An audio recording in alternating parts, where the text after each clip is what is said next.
ભોપાલમાં જૂથ અથડામણ, યુવક સાથે મારામારી બાદ પથ્થરમારો, તલવારો લહેરાવાઈ અને ઘાયલ. ભોપાલના જહાંગીરાબાદમાં મંગળવારે બે જૂથ વચ્ચે અથડામણ થઈ છે. અહીં પુરાની ગલ્લા મંડી વાત સાથે યુવક સાથે મારામારીની ઘટના બન્યા બાદ બે જૂથો સામસામે આવી જતા પથ્થરમારો કર્યો છે. આ દરમિયાન બંને તરફથી દંડાઓ અને તલવારો પણ ઉછળી છે. મળતા અહેવાલો મુજબ આ ઘટનામાં લગભગ અડધો ડઝનથી વધુ લોકો ઈજાગ્રસ્ત થયા છે. ઘટનાની જાણ થતાં પોલીસ પણ ઘટના સ્થળે પહોંચી ગઈ છે અને સ્થિતિને કાબૂ લેવાનો પ્રયાસ કરી રહી છે. પોલીસ સ્ટેશનના પ્રભારી આશિષ ઉપાધ્યાયે કહ્યું કે 2 દિવસ પહેલા યુવકો વચ્ચે મારામારીની ઘટના સામે આવી હતી. ત્યારબાદ આ વિવાદ ઊભો થયો છે. આજે સવારે એક જૂથે ઘરો પર પથ્થરમારો કર્યો હતો, જેના કારણે આ વિસ્તારમાં ભારે દહેશતનો માહોલ ઊભો થયો છે. પથ્થરમારાની ઘટનાની જાણ થતાં જ પોલીસ અધિકારીઓ અને કાફલો ઘટના સ્થળે પહોંચી ગયો છે. મામલો વધુ ગંભીર હોવાથી ઘટના સ્થળને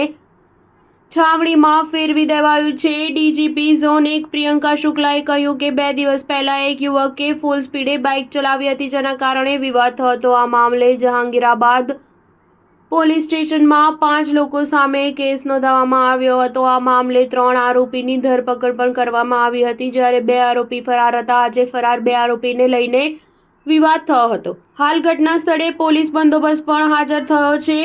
જો કે લોકોની ભીડ વધતા પોલીસે તરત જ કંટ્રોલ રૂમને જાણ કરી. વિડીયોમાં અનેક લોકો હથિયારો સાથે જોવા મળી રહ્યા છે અને તેમની સામે પણ કાર્યવાહી કરવામાં આવશે. ઘટનામાં કોઈને ઈજા થઈ નથી. સ્થિતિ સંપૂર્ણ નિયંત્રણમાં છે. સ્ટાર ન્યૂઝ 7 હંમેશા સચ્ચાઈની સાથે.